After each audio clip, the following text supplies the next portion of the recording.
we're going to do like the quick... Oh, and it's already live. Oh my gosh, that is getting faster every week. Welcome to the Scallywags Sketchcast. I'm your host, Dern JG, or Darren J. Gendron, or Darren, or whatever you want to call me.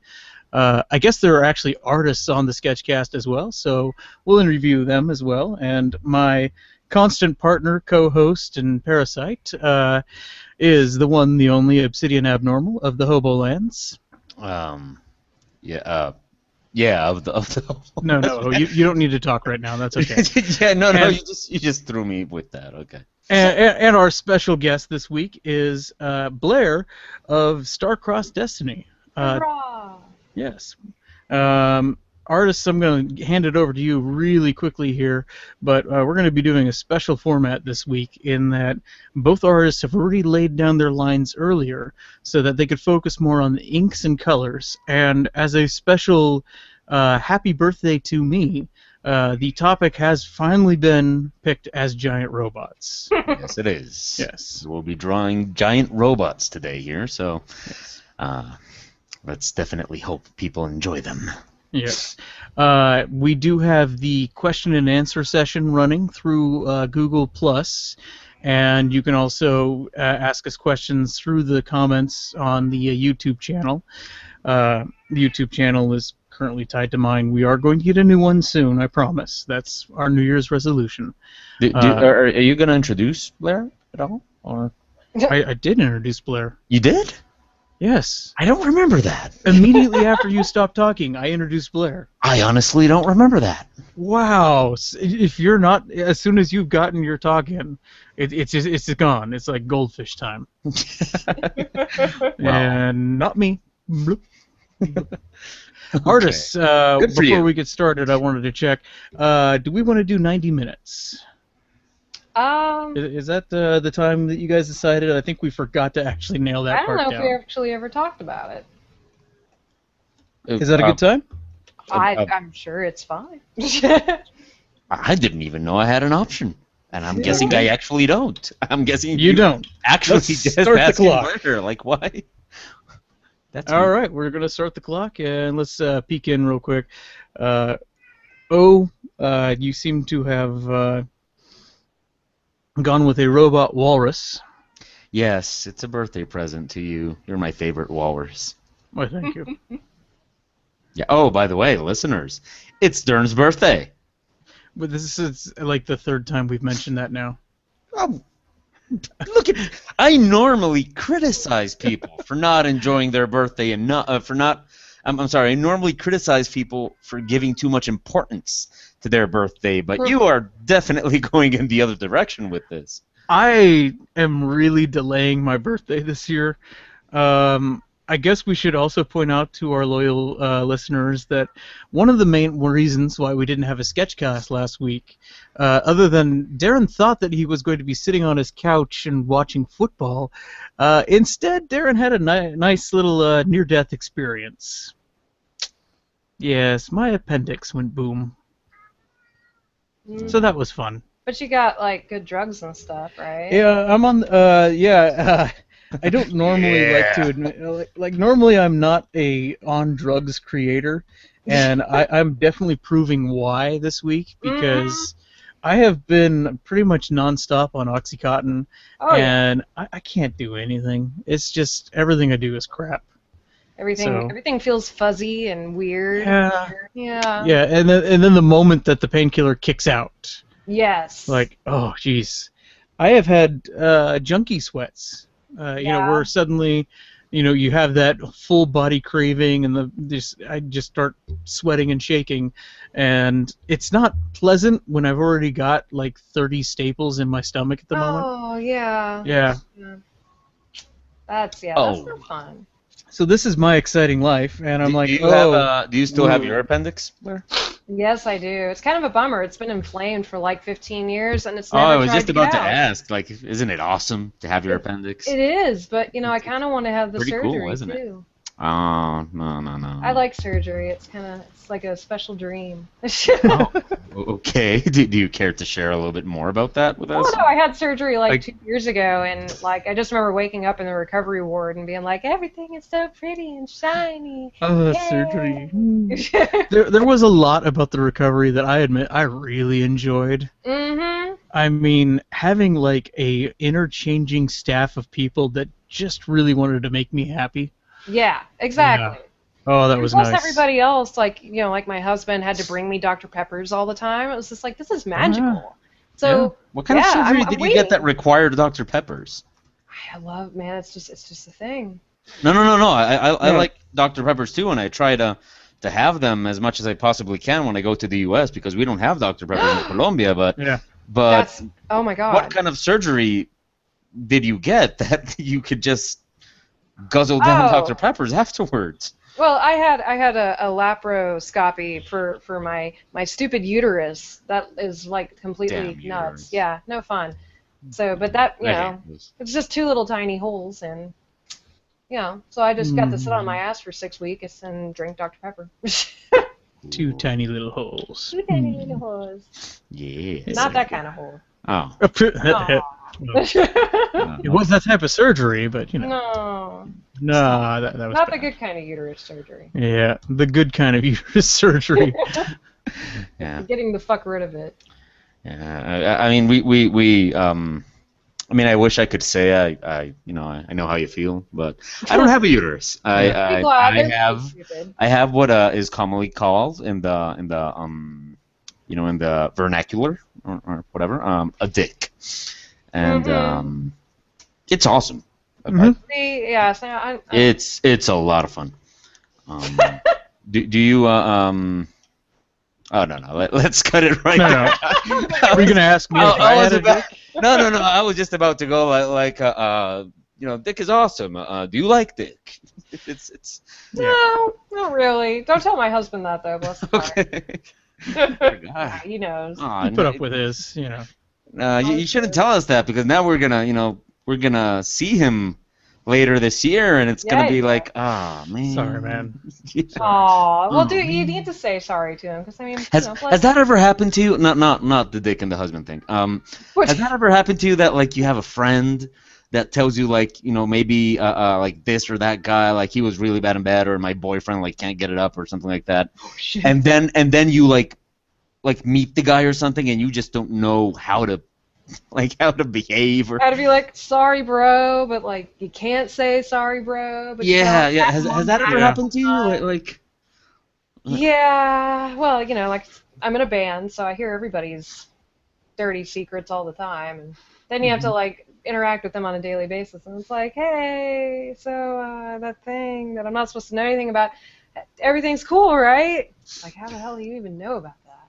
Oh, Yeah. wow. If we want to take a quick jump off the awkward, I know we're going to get right back to it because Oh, I of know who you're talking to. But let's actually zone in on that real quick. You do a webcomic and you're in a band. Yes. You were gonna Yes. zone in on the dick. Like, No. yes, let's zone in on that. Enough people have zoned in on my dick this past week that it's okay. Yeah. That's not where your appendix is. Yeah. No, it's not. But You damn, were did a lot of lying. people go check out my dick? Really? Oh, dude, seriously. Yeah. Okay. First, you got the whole hospital Oh gown wait, thing. did you have like your Catheters. dick tubed? No, Yeah. no, my dick was fine.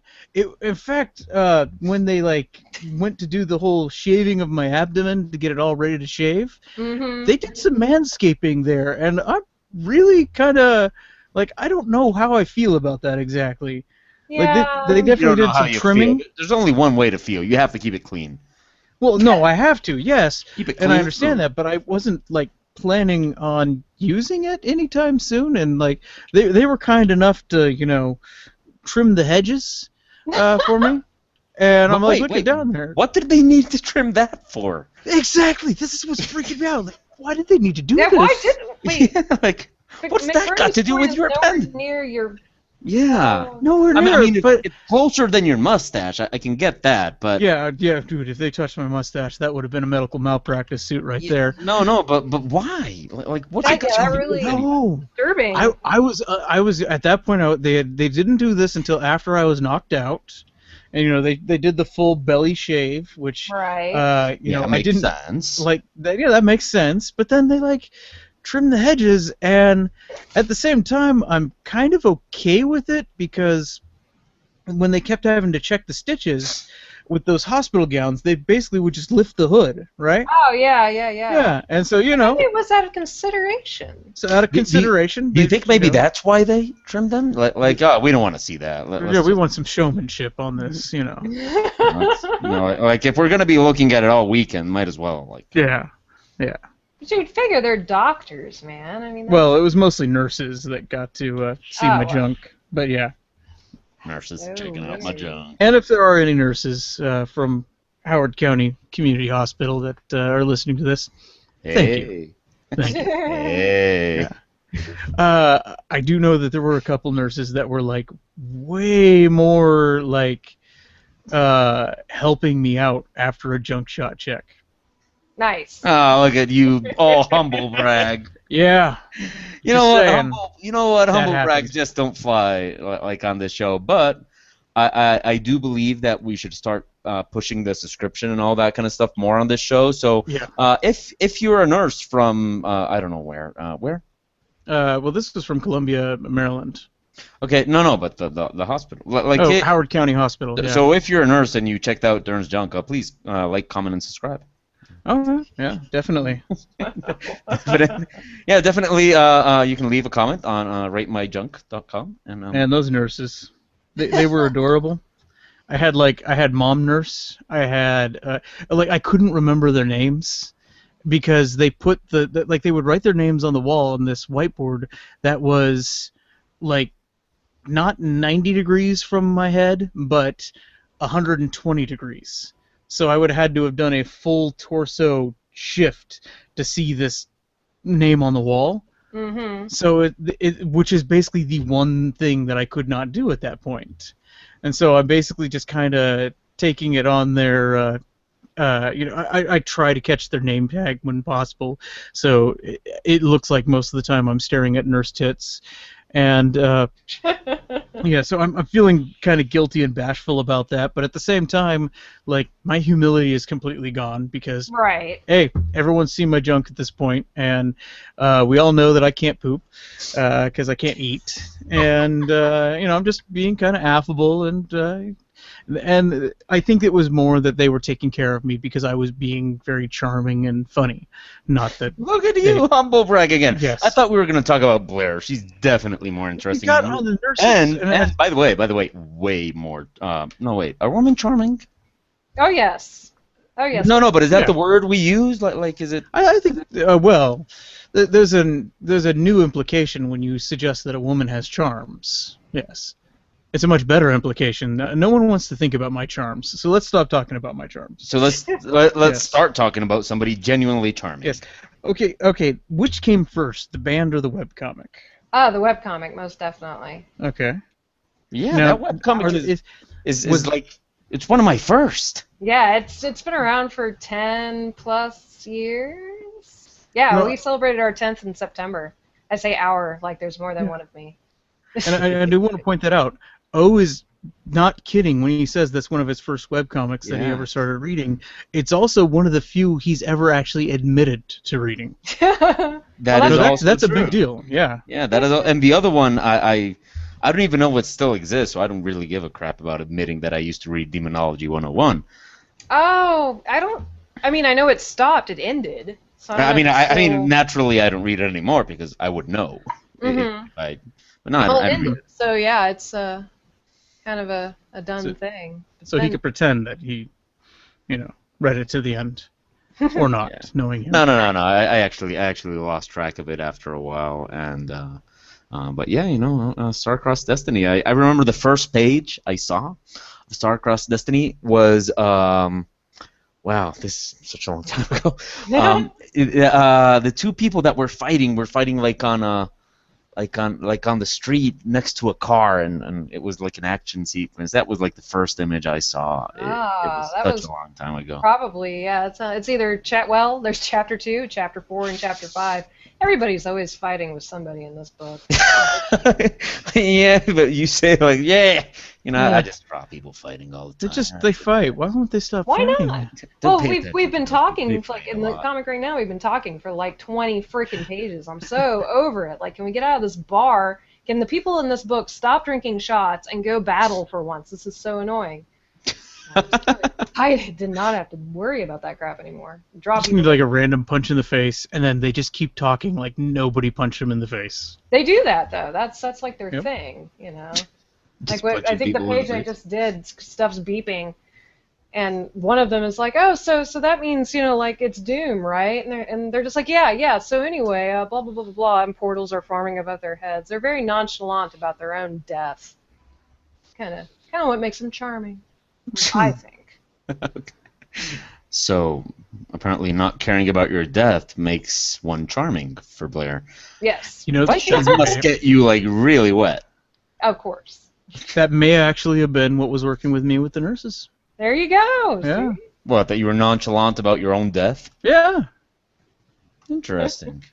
Yeah. Because once you get to that point of having drugs in your system, you really just don't care anymore. Yeah. I don't have a lot of experience with surgery, I have to admit. See, you got to fix that. You just punch yourself in the appendix and get that sorted out. Well, the only time I've been in surgery, I was having my knee reconstructed, so that was. Yikes! that is yeah. not true. I'm That's good. not I'm good. fun. That is What? not true. You've had at least one outpatient surgery procedure that it was in and out. Oh yes, but that one, Mhm. but that one, like yes, when I had my vasectomy, but that one was basically that was like in and out. That was, Yeah. I mean, it was That one doesn't- humiliating a lot at times, but Now, did they manscape overall, it was. I went manscaped. you? Oh, you pre-scaped. Yeah, I pre-scaped. Yes. You almost feel like you have to for procedures like that. Yeah, definitely. I mean, think that I knew my junk was gonna be like the main thing that evening. Area So of focus. Yeah. yeah, so yeah, I trimmed it all, and fortunately, they didn't have to do it, and nobody admired the job I had done. That was a little disappointing, but Aww. It was weird that you did it in the shape of a pentagram. well, it's funny you should mention that because it is true, and I'm not lying here. I'm not even exaggerating. I'm not sure if I wish I was, but no, actually, I don't wish I was. But my tattoo, right next to the balls. A tattoo next to your balls? Oh, I have the complete left side tattooed. You've seen me. That's true. Not my balls. Like, I'm gonna say, damn, that would hurt. no, I don't have my balls tattooed. I did consider it for a moment, and I asked my girlfriend if she was interested in that, and she said no. Which Aw. I am. No, I'm happy. She said, I'm happy. She said she wasn't interested in that. Right. But no. I actually all the patterns and the spirals from my tattoo. When I got the area next to my balls tattooed, I hadn't noticed in my design that the pattern right next to my balls is basically a 666. Nice. So yeah, it's Wait, the that was balls. unintentional? Yeah, that was not. I just did my design like with spirals and all the stuff I do, and it ended up looking like a 666, and I didn't know that was gonna happen. I'm glad. I'm Just glad kinda, it did. you know. Yeah, the balls of the Stuff. beast. It's Do you want to say that again? the balls of the beast. Okay. You accidentally dropped that S, and so I was getting the balls of the beat. I heard that as well. Yeah. Oh, well, it depends. If it's like musical, that could be pretty cool. Yeah. Mhm. Do you really want your balls to be a drum? I've never tried that. Who knows? Maybe I'm into that. Blair, can we get him to join your band? Yeah, a well, but special you have ball a lot drummer? of competition. I mean, everybody in my band kind of wants to beat their own balls. So, Oh, Just bang him with a stick right there. oh yeah. so this is a common fetish. Tell us about your band. Oh God, that's always dangerous. I'm always afraid I'm going to say something that pisses one of them off, even Well, though for some- everything that would come out of my mouth is completely true. Do you think they're You listening? can tell us the name of the band. Oh yeah, Absinthe Junk, which Mhm. I'm still not even quite sure how that came up with as a thing. So balls are right in the title. So. Oh yes. Yes. Okay. And absinthe junk. We're talking metal here, right? People say that we're heavy, but I don't necessarily consider us metal since I don't do the whole Cookie Monster voice crap all the time. So I love Cookie Monster. Oh, I'm so gonna use that. Cookie Monster. That is the best definition of that. That's what it is, right? It's amazing, and voice. Now I have a mental picture for every single death metal band I listen to from here on out. No, it's because I really hate that. Guttural, is it that they call it? Whatever. Growl. Growling. Yeah. Well, monster voice. Yeah, I don't enjoy it. I don't like it. I really don't either. I mean, I love metal. I love metal, but I don't like that. Right. I like metal bands that actually sing, and if you can, like, a lot of people now are so like, oh, if you don't do the Cookie Monster, you're not actually real metal. Where it's like, okay, but Iron Maiden, do you consider them to be metal? And he never. So, yeah, I mean, I put us in the general just hard rock category, and we're a little bit progressive. A lot of people compare us to like Coheed and Cambria, since he has about the same timbre of voice as I do. But I don't know. I mean, we're alternative but then still commercial enough, I think, to fit into both of those genres. And I must say, busy as hell. Oh, I know, dude. It drives me insane. I don't even know, for like the last week or two, I haven't even known what state I was in. I did a show. I did 2 shows with the American Pink Floyd. I then got the flu, which was really awesome, on the road, 13 hours away from home. I had to be dumped in D.C., and this is, and so literally, I was in the van for 3 hours, got dumped in D.C., had to fly back to Nashville, pick up my friend's car to get to Huntsville, to pack the van the next day to get to San Antonio, do like a show there with 3 rehearsals, and yeah, so I can't even remember how many states I was actually in for 3 weeks, but I didn't see my house for most of winter break, and yeah. I'm still not convinced that I'm actually home right now. I'm pretty sure that I'm not actually here. Yeah, I think this was only like one of 2 Sundays between December 1st and the end of January that you were available. Yeah. Because, I mean, and then like the previous weekend, like there was the weekend right after all that, then Junk had a show, and it's like, holy crap. I never see my house anymore. It's so sad. But now I'm in school, so now I don't get to do anything. So at least there's that. Well, you get to go to school. I get to go to school and do a lot of math. Math! Yay. But, yeah. Well, I suppose you enjoy math. I do enjoy math. It's really, really kind of embarrassing how much I enjoy math. No. I mean, it's just one Muppet to the other, you're going from Cookie Monster to the Count. Exactly. Oh, God. This reminds me of the Count where he's been bleeped.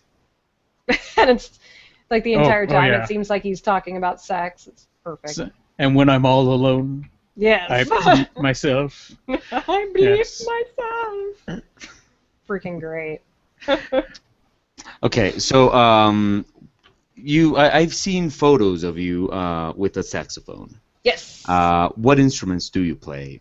Oh, holy crap. I'll actually have to stop drawing so I can count them and make sure that I know how many I've done. I'm glad I asked. Okay, obviously saxophone, clarinet, oboe, bassoon, violin, viola, cello, bass guitar, piano. If you include organs, synthesizers, and with all that, then just keyboards in general. The steel drum. What the hell else did I play? I usually get lost about there. I don't play brass instruments or the flute. Oh. But yeah. So you basically play nothing then, huh? Well, yeah. So nothing, huh? You just nothing at all. say this, we didn't bring you here to waste our time, Blair. You don't play any instruments. You just shouldn't start a list. Hey, she plays a steel drum. I'm okay with that. I used to own one and I sold it. I'm really mad about that. Yeah, I bet you regret that. I've always wanted one and I don't even know how to play it. oh, cool. And they're so hard to play, but it's just so much fun. Yeah, I've always wanted one, but I've never been to Trinidad and Tobago. Ah, see, we need to go. If you guys would like the white translation of that, that's Trinidad and Tobago. Mm-hmm. Tobago. Like, I almost started correcting your pronunciation of that. I'm like, until you realize that. Yeah, until you realize. This is one of those things where just America is a dick, and we've changed the pronunciation of its nation, so it's easier for us. Oh yeah, I love it when you guys do that, like with my country, like when you write it with a U. Well, that's my town. Yeah, no, but like when they're writing my country and they do it with a U, when I correct them, a lot of people are like, no, it's with a U. Like, dude, don't do that. It's not. It's not with a U. How do you wait? He's Colombia. He is C-O-L-O, and I live in Columbia, Maryland, which is C-O-L-U. L-U, right. Yeah. Right. Oh, I see what happened there. Okay. Oh my God, who's texting me? Oh, people are like, are you doing the thing? Now I have to tell her, I'm doing the thing right now. That thing is being vague. done. Yeah. As we speak. On the internet with two other dudes. On the internet. One of them is missing an appendix. Mm-hmm. Ladies. Nice appendectomy, assholes. I really don't want to make this the Dern's appendectomy show, but I am seriously cracking up that my gut is now lopsided. What? Like, the left half sticks out a half inch further than the right half. Oh, that'll go away. Okay. Yeah, it's the staples are still in, so it's not really. There's like a little wall there that it can't really balance out where my intestines go. Right. So it's amusing. Do you have the trouble with, like, if we make you laugh really hard, does it hurt like a son of a bitch, or are you on enough oxy so that it doesn't matter anymore? I definitely timed the OxyContin intake to be the moment we started the show. So I should be good. Yeah. I had friends that would come hang out with me after I had my surgery, and they, like, went out of their way to try and make me laugh. Like, that is so ass. Evil and wrong. You guys are man. It sounds like fun. Yeah. I was like, I'm planning this. There was at one point when I was under the care of mom nurse, as I called her, she never let my painkillers stop. Like, she knew exactly when it was going to time out, didn't even bother consulting with me. It was like, no, you're going to get your painkillers exactly when you need them. Nice. Like, and she knew. And then, like, the next nurse comes in, and she was a sporty nurse. And she was kind of fun, and, I was... Sporty nurse sounds sexy. She was. Yeah, she was one of the first hot nurses that I had in that entire run. And, so I'm kind of flirting with her, and we were actually talking sports and stuff. And finally it gets time for me to, have to get up and go to the bathroom. I take one small turn out of the bed, and I step, and I just, like, start screaming like a little girl and saying, oh, God, we've done something horribly wrong. Stop it as because all the other nurses wait for the patient to ask for painkillers so they don't overdose the painkiller. Right. And as soon as we look through what the previous nurse's record did, and I looked at that and we're doing that. We are doing that. I don't care. There is no machismo here at all. We are taking all the painkillers. Yeah. I no longer need to flirt. Yep. I do not give a fuck. There are values in my life. Flirting where I'm going to get nowhere is significantly lower than, oh God, let that pain go away. Mm-hmm. Yes. Yeah, I don't get the whole not taking of the painkillers. I'm always like, man, if you can give them to me, please, just give them. Oh, jeez. And then the nurse after her was a Bubbles nurse, which I called her that for two reasons. Very cute, very bubbly personality, and very bad at her job to the point that I think she injected bubbles into my arm. Whoa. What are you dead? I don't know if that kills you or not, but she did. Only if you inject straight up air. Yeah. You will get bruised. Which bubbles are made of? Well, what it was is the IV drip was done very badly with her. Oh. Like, she had the pacing on it wrong. At one point, my potassium went really low, and potassium, when injected straight, hurts. Ouch! Like yes, fuck. it does. And she was speed dropping the potassium into me. Oh. So my entire left shoulder, it actually still hurts from that potassium drop that I took from Bubbles. What a bitch.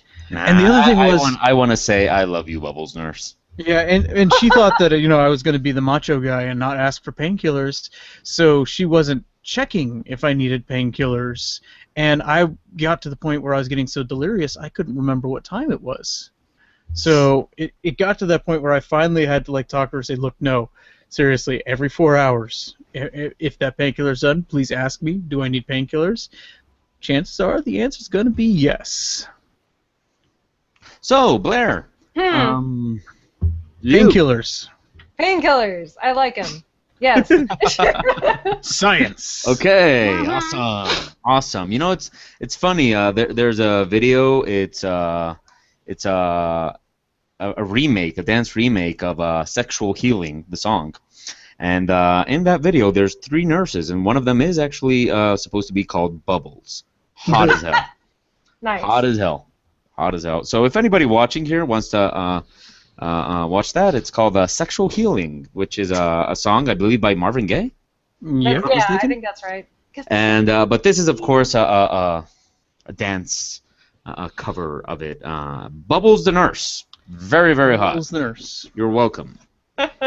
You're welcome. You can take that to the spank bank. Nice. Come on, let's not lie. Everybody has a spank. Yeah. I would say But that I'm guessing your spank back has not had a deposit in a while, huh, Dern? Does it hurt? God damn it. Wow. Awkward. There we go.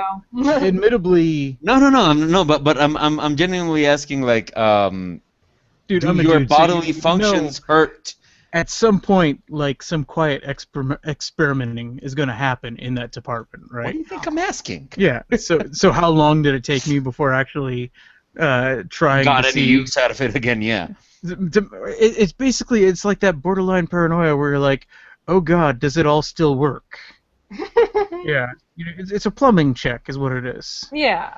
Yeah. And so, yeah. So yes, the plumbing still works fine.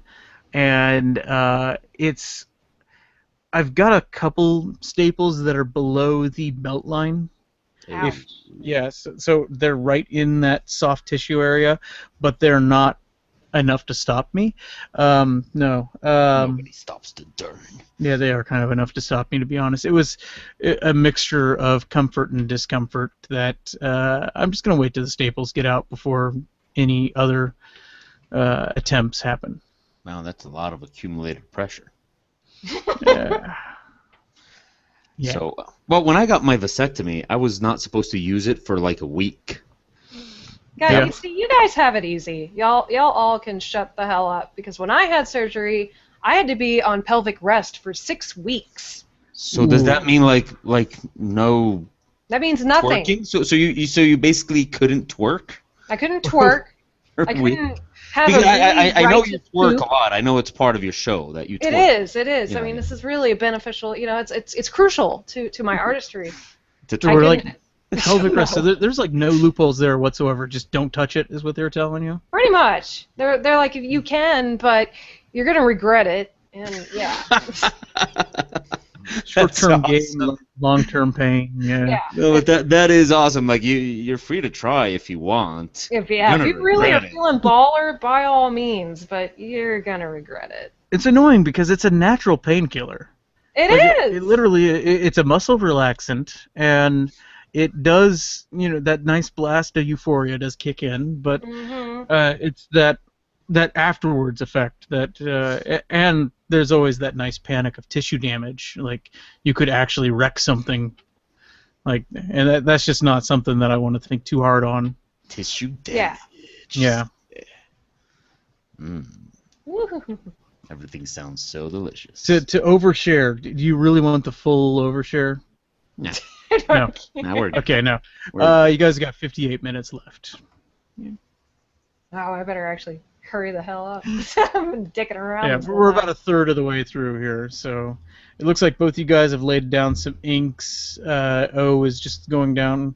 Actually, he doesn't even have all his inks down. No, I'm trying a new technique today. All right. I like to try something different. You know me, and I'm basically going with a different coloring technique this time. Okay. I want to see it, and I can't get off of my screen long enough to go to there. Nah. Well, What is the technique? Describe it to us. Well, basically, I am mixing paints. You can see a window right there next to Oh, I where see I'm it working. I'm mixing paints in Photoshop as if I were mixing paints on a color palette. Like as if I was doing natural paints. now. So you're kind of doing the whole smudge bit then. Well, but no, you see, that's the thing. I'm not doing it on the image. Right. I You're do it making on the your own color custom palette. palette. Yeah. So I'm doing like my color palette right there, and I mix my inks there, and basically I just grab my colors from there using I don't know, pretty much the whole illumination scheme is right over there. So, and then you color it directly, and it's gonna give me a much more vivid color scheme on the image. It's gonna really pop out.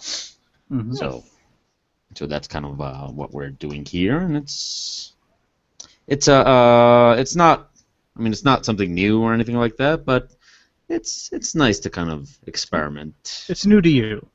No, that's what I'm saying. That's not even new to you. It's No, just it's something not. that you don't normally do. Yes, I'm just, I kind of use the show to just try out, stuff that I don't normally do, because when I don't know. So you have done this before? Yes, it's just Okay. not the way I do the comic, and Right. so we do the comic like every day, all week, and all that kind of stuff. And there's a lot of ways you can draw a comic. There's a lot of ways you can do this stuff. So it's kind of fun to try, to work in the other ways. Mm-hmm. Yeah, So I'm going to poke over to your screen, Blair, so if you need to hide anything. No. Oh, no, she's doing the multiple window layout here. This is getting fancy. Did I see you bringing up a photo for color earlier? Oh yeah, yeah. My one of my backgrounds Mm-hmm. from the comic actually. I just liked the palette, so I'm kind of getting a general idea of where I want to go, which I really kind of still don't know where I want to go with this yet. But Okay. Shall we go yeah. from here? Yeah, I do. You guys know I do all my backgrounds as photos because I'm a lazy motherfucker, and it also gives me a chance to go to New Orleans all the time. So. So it's actually you're I using, don't really think it's laziness then, No, you're it's using really your not. own That photos. The internet likes to try to say I'm lazy because I use photos. Yeah. But it's your own photos. Yeah, it's like Dern is saying. These are photos you take. Oh yeah, yeah. So, Yeah, there's a huge difference in I artistry agree. at that Yeah, point. I agree. Yeah. I love you can't, it. You can't argue with like your own like photos you took. Yeah, no, and the whole point, besides me just hating backgrounds in general, was to preserve the whole New Orleans feel and just keep that familiarity without losing stuff because I could remember how to draw that wrought iron piece of shit gallery. Like it's just maintaining a level of familiarity that's just important to me for that book. Which now is cool because half of New Orleans doesn't look anything like it used to when I actually went and took the pictures ages ago. So you're kind of almost preserving the Right. The pre-Katrina look. Exactly. So that's one thing I really like about it. I've never been to New Orleans, so. Oh, you have to fix that. I've gotten to go once. I both loved it and hated it at the exact same time. Where did I'm you guessing go? the humidity had to do with your hating. The Oh, humidity God. had everything to do with hating it, and the food had everything to do with loving it. Oh my God. Like, it really... I have fond memories of New Orleans, and this is a place that greeted me with 110 degrees and 95% humidity. I had fond memories at the end of that, so that's how much I do like that city. It's awesome. Like, everybody's heard me complain about weather and humidity and things being too hot, things being too cold, and it rained. It didn't cool things down, No. and the rain instantly evaporated the moment it hit the sidewalk and started raining upwards. Yeah, So no, it you would does get that. rain from above and below, and I'm like, this is clearly a spot of hell, but they have gumbo and beignets, so Mhm. I'm okay with that. So delicious. Okay, to anybody watching, and Blair, you're with us, I will say that I have never in my life met a person, a human being, that that the weather hits as hard as Darren J. Gendron. I mean, I have never seen anybody that will take the weather as badly quite as he does. It just destroys him. Oh, honey. You give me a cold wind, and I'm just a bitter sack of angry. Yeah. You You're give gonna me really, really hate Dallas. I'm gonna tell you straight up. You're gonna hate it. I hear it's a nice hotel. Hey, let's do that announcement real quick. The first show that O and I are going to be going to for 2014, two of us together, will be Akon in Dallas.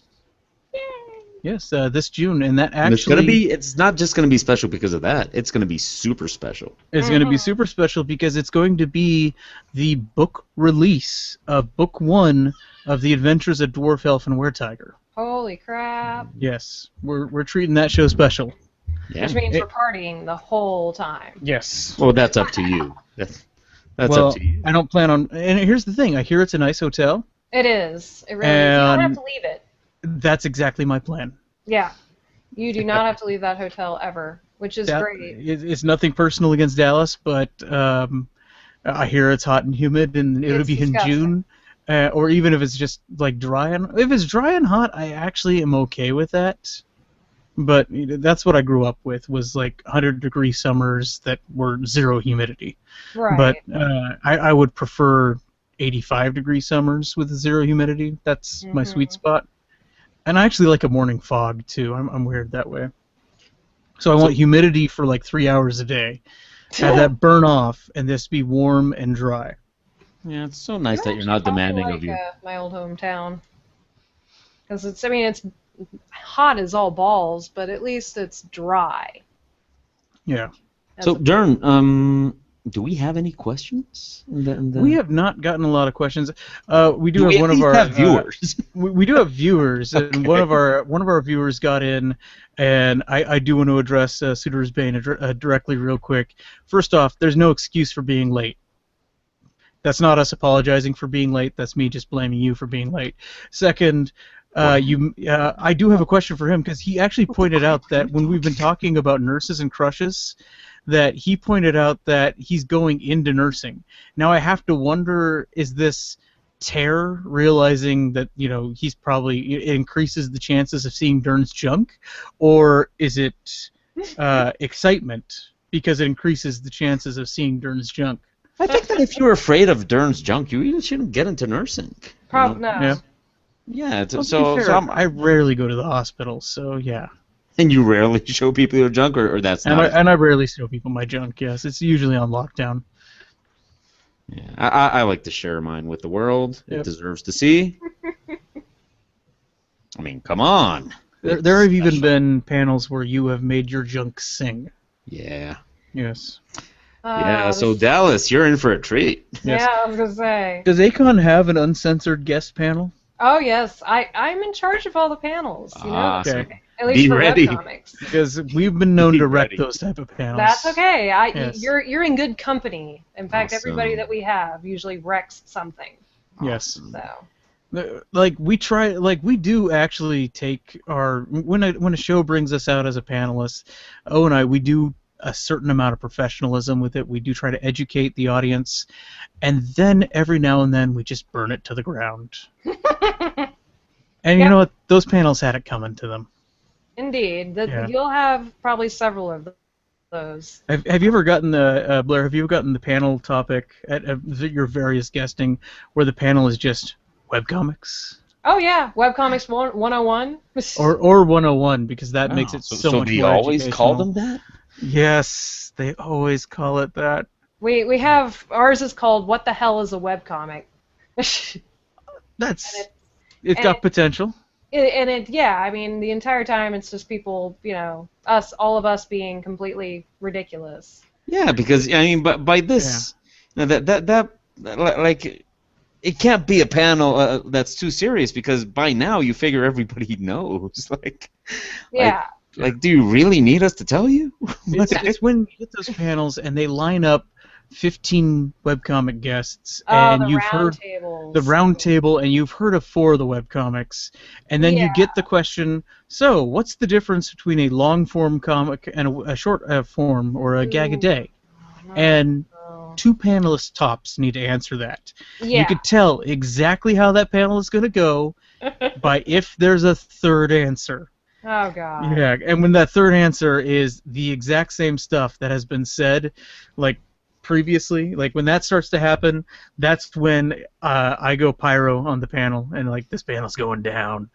There's no saving it. Have you ever, Blair and, well, Dern, I mean, now that you're here, what is the question that you just, I mean, not the question that makes you go, this panel is going down, but what is the question that you just don't take that one seriously? Like, for example, for me, if somebody in the audience asks, where do you get your ideas? And that gonna, no way I'm going to answer that seriously. I'll just go complete goofball on that. So which one is it for you? That's pretty much the same one. Like, I'm lucky that I usually end up on Photoshop-only panels, and rarely I end up on character development panels. And I guess usually it's the character development ones, right? I always get that one question of, how do you kill off a character? And it's like, well, there's thousands of ways. You just kind of do it, you know?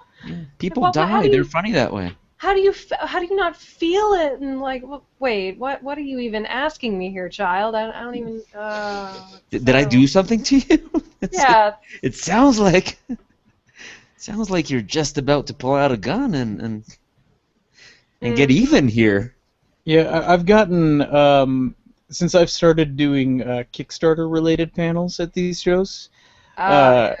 I get a lot of where it's very clearly the answer they would like is to explain exactly how I'm going to make them $1 million. Oh yeah, yeah. Like, what is that one secret that they have not figured out yet? Yeah. And I always feel heartbreaking, especially when I do those, because we've done a number of Kickstarters. We've done, like, children's books and poker decks and board games. Right. And in the board game department, we cheated so hard. I mean, it's impossible. Like, I get these people to come up to me and they ask, well, how did you do so well with your board game Kickstarter? Like, well, start spending 10 years making a webcomic. And develop a fan base that has nothing to do with board games, but a little bit of overlap in that they like geeky stuff. Right. Then make a board game. Like, no, it's a terrible plan. Nobody should do what we did. No. Nobody should do what we do. Mm-hmm. No. Only That's why I tell everybody. It's like, well, how do you make a webcomic? It's like, you just do, and first you really lose your no mind. Science to this at all. Yeah. First you lose your mind. Mm-hmm. Then you buy expensive programs and you lose your social life. It's awesome.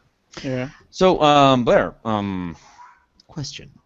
Have you ever had, like, not how do you kill off a character or anything like that, but have you ever had, like, the angry, like, because maybe you kill the character, like the angry readers, the backseat writers, Every once in a while. I get them more at conventions. Nobody ever emails me anymore.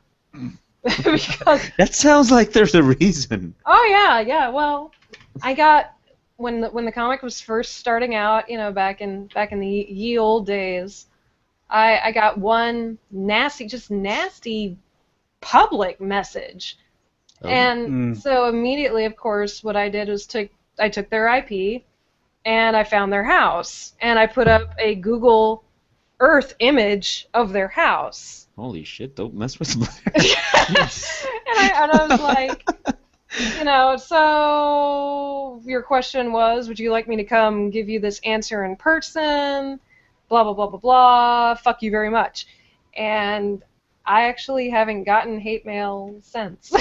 Well, I'm not surprised. I can't say I'm surprised.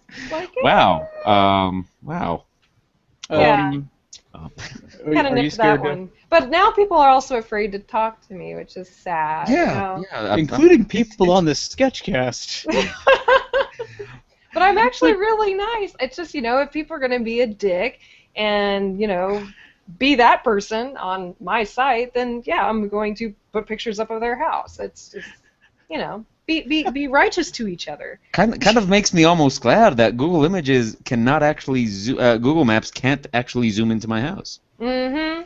It doesn't happen in this part of the world yet. It can get close enough that I can identify the building, and that's about it. See, it's sad for me. I wish it could. I can't actually find anybody's house anymore like that, not like that. And by the way, I am liking the pink mohawk. It's a good look. I was like, he needs to have something adorable about him, so I'm gonna give him a mohawk. Here's my computer's starting to be like, no, I don't want to be a part of this anymore. I'm sad and slow. Then we look at other panels. Like, I have spotted this. We were talking about the uncensored panels. Mm-hmm. Oh, and I have been known to do that. Last year, we're getting damn near up to the 1-year anniversary of the Jizzy High Five. Oh yeah. Yes. Where what is the Jizzy High Five? This one was a great one. It's a special moment. It's yes. Doctor Who? Remember the episode The Flesh? And I'm going to say that and just let it out there in case anyone didn't remember it. They made a toy version of that, which is effectively the 1990s toy GAC, but white. Nice. Oh, so nice. It's gooey, stretchy white stuff that you could play around with. And some friends of ours got that and supplied it to us in time for this panel. And O and I showed up topless, wearing bathing shorts and I think fuzzy slippers. And we're sitting up in the middle of this panel, and at one point we knew that questions about our sex life were going to happen. and generally the most obvious question is where's the weirdest place you've ever finished? And O was prepping for that question to come, literally. And he basically was fake masturbating on stage, and then quote-unquote finished and just had this white gack all over his hands. Oh, shit. And then I called for a high five. Oh, wow. So it made a nice... And it was beautiful, too, because it made the perfect splat. And then on the pull away, it did that nice little Lady in the Tramp spit stream type of thing. Shit. Just that long stretch, yeah. Wow. As I say this, keep in mind that I'm saying this as a positive thing. A lot of my students listen to this. I am very pleased. So if you're my student and you're listening to this, yeah. Oh, geez, actually, we've got a new intern coming in. Oh, well, this is going to be the first Sketchcast with the new intern working for us. Is she going to follow the tradition of previous intern and listen to it in the office? I don't know. I guess I'll discover tomorrow. I'm curious to find out on that one. But I was actually thinking about that with those adult, those uncensored ones.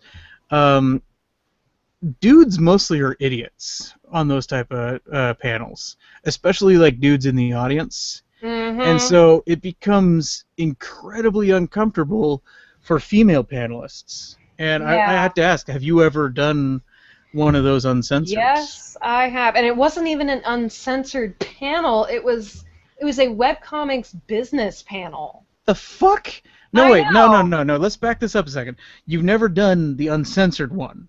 No. The one which where... I don't really get, but... Yeah. Mostly because my panels just kind of turn out to be uncensored anyway. I warn people before I start, and they have, 30 seconds to get out of the room or get F-bombed. And so this one... F-bombed? F-bombed. Come on, say fuck. Say fuck. Well, fuck-bombed. Come on. But, fuck-bombed sounds so wrong. Yeah, it does. It does. It sounds like... I'm going to fuck-bomb you. You go up to this panel, suddenly... It just happens. That's just the way it is. Bombs are going to be flying. But But no, okay. seriously, like A business of webcomics panel, which yes, hands down already one of the driest topics out there. It's a good topic. I actually like doing those because I'm a crazy person that likes business and webcomics, and I like helping people out on that. Like if you're wanting to learn that stuff, that's like the educational side of conventions. So we're in the stiffest of stiff of webcomic topics. right. And it turns out this is before. Well, I'm Well, not not even. quite. Yeah. Like you could do a law one, and that would be a little bit more. But yeah, go on. Sorry. But yeah, no, it was. It's really, really strange how the panelists for this, it was me and somebody else who was possibly somebody like Sean Handyside, like, who'd been doing something pretty big. A legitimate business webcomic-y guy. Yeah. I mean, yeah. And then there's this other guy who just did porn. That's all he did. It wasn't even a webcomic. It was like its own print thing.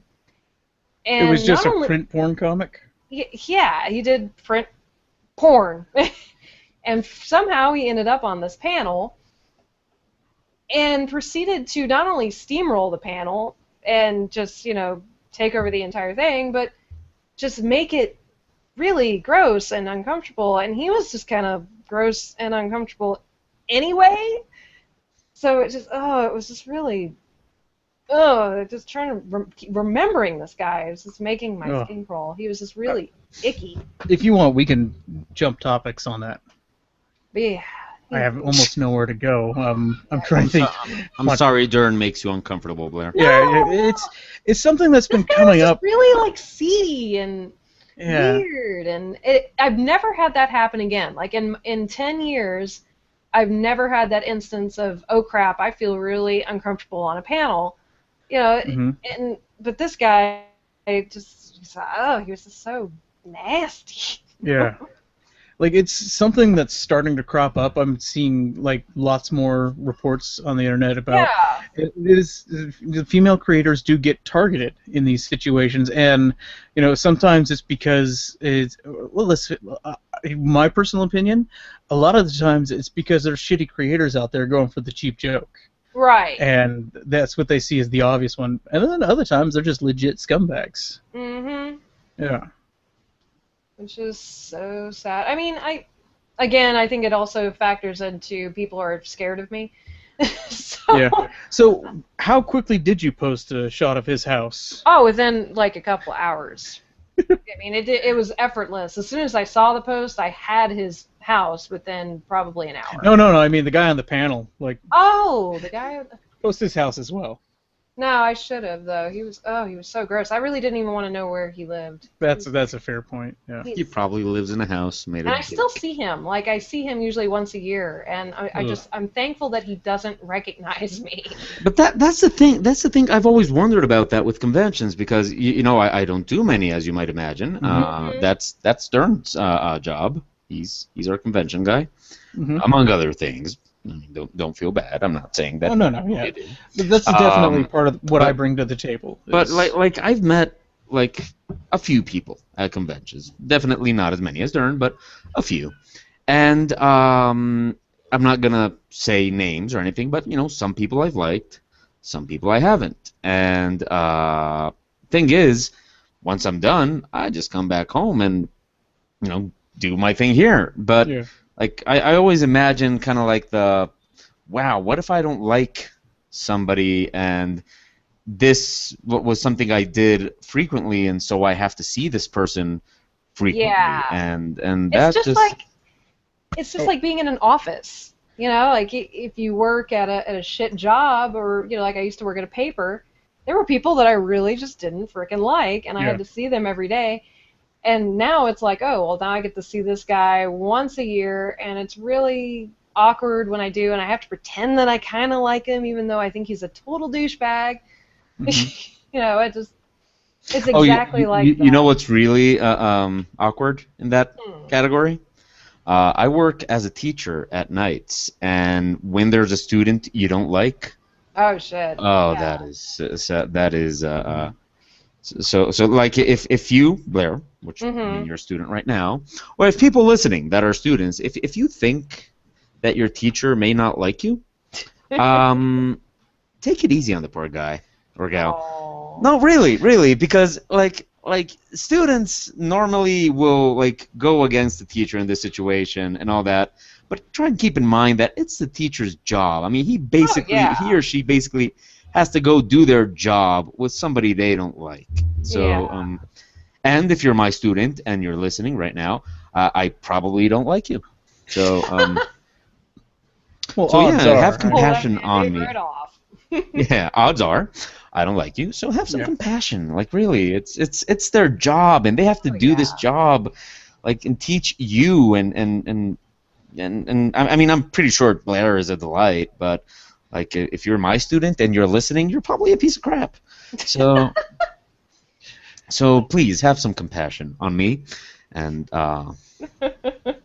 maybe for some me. of those other teachers. Yeah, See, I will say with no, just me, just me. Yeah. Screw your teacher, just me. Teachers are fun. I will say with What is the fun? conventions. My teachers, all my professors are awesome, but I'm also old at this point, so like all of my teachers and I have like a great normal person relationship. You were I will going to say when- Dern, that at conventions what? I was going to say with the conventions and the awkwardness and that stuff, there is, and a lot of us have these. We have these lists that when we are brought in to guest at certain shows, that if we know it's in a certain region and we expect certain creators to show up, those creators' names show up on a list of saying, please do not put me anywhere near this person, and do not put me on panels with this person. I remember the first time I saw that, really. My very first convention was on my own. I wasn't working with Dern back then. It was Kineticon. Oh, yeah. And I remember they sent me the whole form that I had to fill in, and the form said, like, you know, who would you like to be next to? And I really didn't take it seriously. I thought, like, I don't suppose they're going to put me next to anybody. Besides, I mean, I don't know anybody. But then the form had this question, who would you not like to be next to? And that just blew my mind. I was like, what? Very well-run conventions will throw that offer out there. Oh, yeah. No, it's we do that at Acon because, we do have some people that just plain can't be near each other. I've actually got friends that are on my do not put next to me list. Why? It's a weird situation, but a few of us through our years of doing conventions have realized that we will kill each other if we are next to each other during a show. Like some of us just hate the other person's sales style. Oh, I and get it. Okay. They're a good person. I love them to death, Hatton. But I'd really rather my table not be right next to yours, Ross. I think Jamie, who is sometimes our other co-host here, Mr. Noguchi. I think Jamie hates me in that regard. He's always knocking his shit over. So I suppose he hates me. I would guess. Like, I would not be surprised if Jamie has us on his do not put next to list. And, I couldn't blame him. We tend to go very big in our booth displays. We're very bombastic. And, I'm totally okay with people not wanting to be right next to us. But hey, we're not noisy. No, that's me. Yeah, we try not to be. We try to be noisy forwards. Like, I've got like this imaginary airspace that directly out from the table, perpendicularly out. If you are in that zone, you're mine. If you're anywhere to the sides, you're whoever's in whatever table you're in front of. You belong to that table. Your soul is mine. Mm-hmm.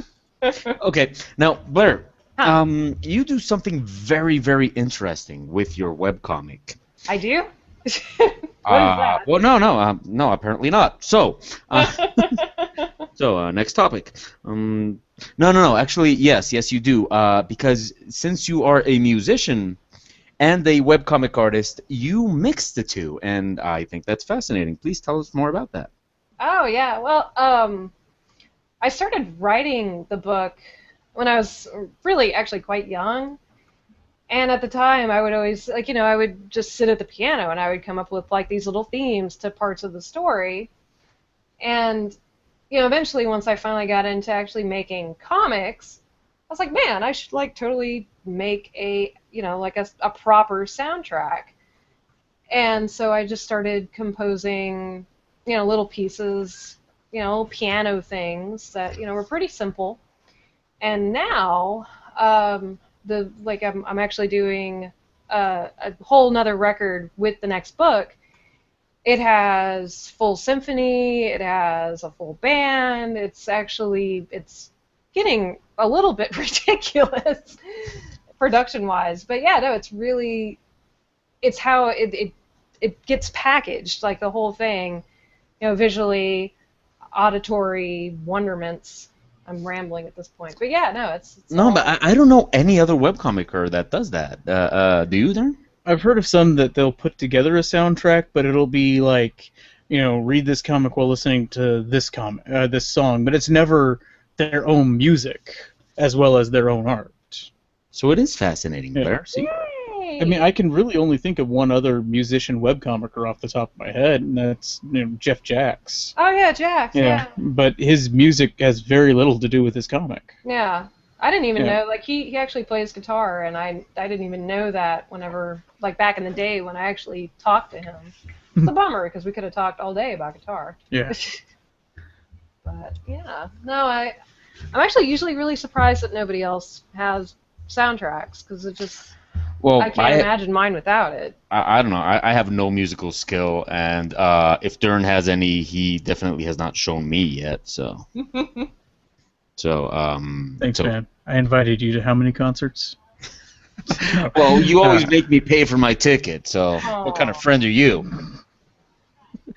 I don't have. I feel like that's one of those fields that if I had spent more time on instead of writing, I could have been okay at. But I like writing better, so I sort of moved to that field. I still want to learn how to play the piano one day. But I just figure, at this point in my life, it's one of those things I'm just gonna do, like when I'm old. Learning to play the piano is such a commitment. It just, it takes hours upon it, especially when you're just starting out and you know nothing about it. It's all the discipline and junk that you have to go through to learn it. That's why I haven't learned anything really new in a really long time. Because Well, I mean, come on, you're running out of instruments, Blair. Leave some for other people. Come on. I just want to note that I'm being supremely lazy as a director right now because I like the way that Blair has her setup at the moment, to where it's showing her art and then it's oscillating between the clock and the and O's art. So I'm just letting her screen be the main screen for the show. So she's basically enabling your laziness. I nearly died last week. It was an appendix. You really can't use that all year. Come on. 30,000 fatalities of that a year. Congratulations. Okay, here's the fucking thing, though. Okay, I never get sick. I really, maybe it's a little head cold, whatever. I never get ever sick enough that I feel like I have to go to the doctor. In fact, I hadn't been to the doctor in like 10 years, and my mom was the exact same way until she was about 38 years old, and she got appendicitis. And so it was like this one thing. It was like this fucking boogeyman that it just realizing that, she was able to shunt off the symptoms and just not think about it for a day as it was happening, and it nearly ruptured on her. So I started to learn where those symptoms were, the lower right abdominal pain. And anytime I felt anything there, I would get very paranoid about it and keep an eye on things. When this whole shit fest happened to me, it never hurt there. Wow, that is weird. Yeah, So basically your mom just kind of tricked you. Well, no, it's modern science in general. Your mom just gave you bad info. Holy crap, your mom wants to The thing is, I was so paranoid about appendicitis. It's the one thing I'm ever been paranoid about getting, that I studied what all the symptoms were, and that's the main one. And it was I had abdominal pain, but it was like right underneath my rib cage. Was it centered? It was centered like a Yeah. bar. Like it felt like, honestly, when I woke up that morning, I thought I just really had to take a shit. Yeah. I'd eaten a lot the day before, and I hadn't been eating that much, and so I was just kind of thinking, oh well, whatever. This is just some really nasty constipation. Yeah. And alas. And yeah. Your appendix is going, haha, fooled you. Yeah, I literally was laughing after the CAT scan when they came back and said, yeah, we're pretty sure that your appendix just burst. Seriously. CAT scan? They had to get a CT to confirm that you needed an appendectomy? Well, that's ridiculous. Yeah. Okay, I may have, when they check you in and they ask you about your pain level on a scale of 1 to 10, I was honest. It felt like a 4. That's still weird. I mean, you can get labs, and it'll show up in your lab work. It seemed like a lot to have to. You know, I've never been asked that question because well, they don't really because they don't really ask you much when you get a vasectomy. It is like they treat you. They're not really special to you for a vasectomy. Yeah. And for my knee reconstruction, they didn't ask. They just basically knocked me out. I mean, they had to put my knee back together. They weren't going to waste any time seeing how much it hurt. But I don't know. I mean, like if I got asked that question, I'd probably ask for examples first. like how would you rate your pain from 1 to 10? And I'd go like, okay, give me an example. Like what's a 1? What is a 10? And I can build off there because I was just like, I kind of know what really, really hurts, and so I wasn't thinking much about it, and I'm like, okay, it feels like I have to take a shit. Admittedly, if I move side to side, suddenly things really hurt, and I had to vomit every 40 minutes, which I thought was odd. That should have been the key thing, where they're like, oh, hey, maybe this guy has an appendicitis. There's definitely, they knew there was something wrong in the intestinal area, and I don't know why my gut instinct was like I had a blockage. Like maybe I swallowed a couple magnets and didn't realize it. Ow. I don't know. I wasn't exactly thinking straight, to be honest. Right now, at that point. Yeah. And somehow we got back to Dern's appendix. It's really hard not to think about. I apologize. So, Blair. Yes. This soundtrack for your webcomic, when? Mm-hmm. When and how do we get it? Well, we're actually going to. I say we. I don't know why I keep saying we, because I'm the only motherfucker doing this shit. When you do that much shit, you can be royal. It's ridiculous. Oh my god. Mm-hmm. I'm hopefully, assuming that Kickstarter doesn't give me any shit, we're gonna launch one next weekend. And the soundtrack is going to be part of it, in addition to actually printing book 2, which is super exciting considering we never thought it would actually happen since my computer crashed and everybody almost died. But yeah, no. So hopefully starting next week, it'll be an option. Wow. As soon as next week, okay. And how can people access this, get it, check it out? Kickstarter. Yeah. Well, yes, but how can they get there? Well, hopefully through starcrosswithnoe.net, and I should have everything uploaded there. Hopefully by Friday night. Fingers crossed, everyone. That nothing goes wrong. Because Lord knows Kickstarters are stressful enough. They don't need help. So. Yeah, that's Dern's department again. Running the Kickstarters. So and stressing. And stressing, yes. I'm going to, in the comments... It's not like I don't do anything, but... link the website to make sure I don't forget to link this, but starcrossed.net, right there. And somehow YouTube thinks that some of our comments are spam. Just the one from O it believes to be spam. What? My comment? Your comment. Commented. The one that you posted very early on saying, hey, it's a thing we're doing. Yeah. It thinks you're spammy. Oh, and takes that as a comment? I didn't even post it. Yeah, it does. Oh. Yeah, it's okay. I got that fixed.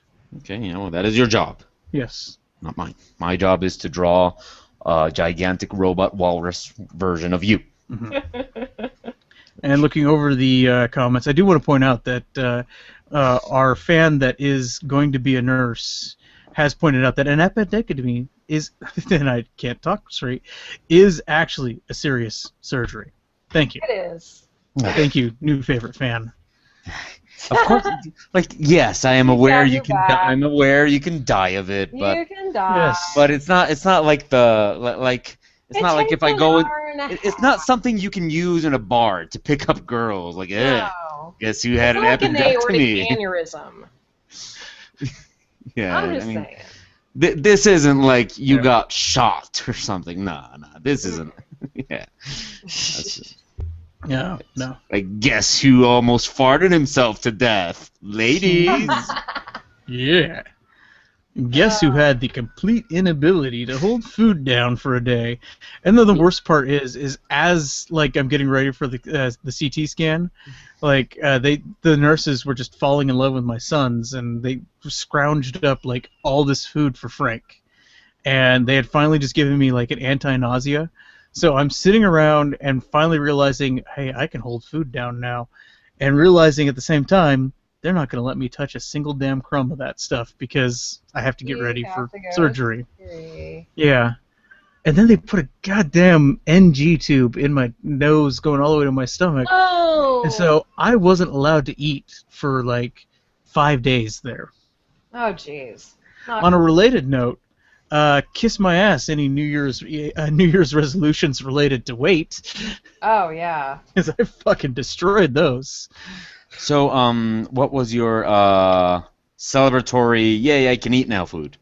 The very first food eat. No. The first one you ate where you could like. Oh god damn it. Okay, so I was so excited. Well, I was still on a semi-restricted diet, so they had a cheeseburger that cleared the restrictions.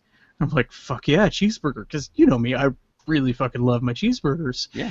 And so I was getting all excited about that.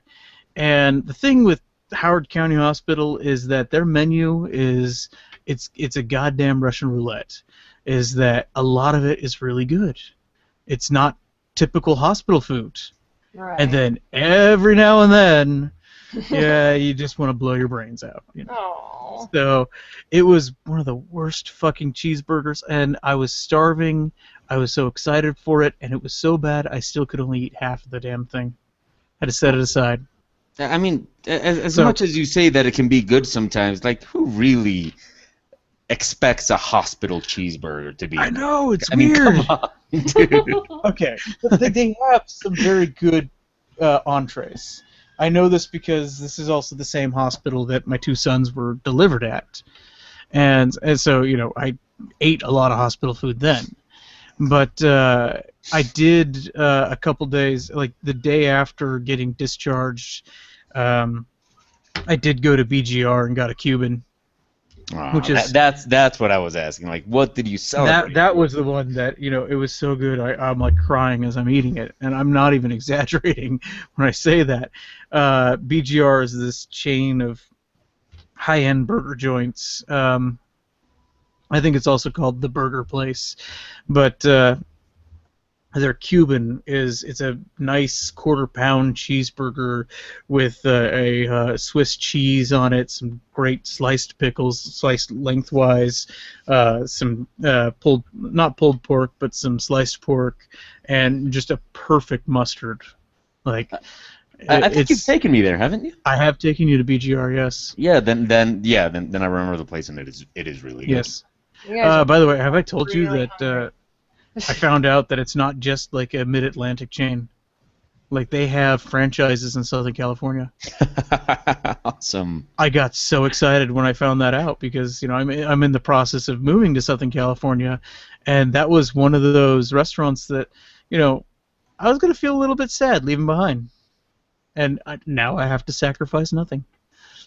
Nothing. No, I have to sacrifice banchan, which is one of my new favorite food digs. It's a Korean buffalo wing fusion place.